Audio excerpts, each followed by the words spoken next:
Hi! Welcome to my featured product. Diba? Mataas yung tono.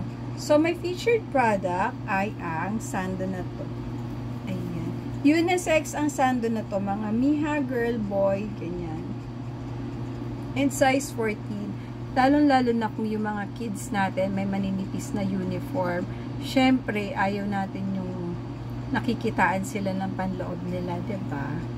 Kaya, much better is pasuotin natin sila ng sando. Diba? Para tignan. Yan. 4 na yung binili ko mga mi para syempre, diba? More chances of winning. Just, hindi lang. Monday to Thursday, tapos yung one day PE na yun, hindi man naka-uniform. So, ang ganda ng tahi niya mga mi. Ayan, pulidong-pulido. And, napaka-press ko kasi cotton siya. Ito yung kanyang brand, Kentucky. O siya mga mi, get yours now. Andiyan na yung link sa comment or sa yellow basket.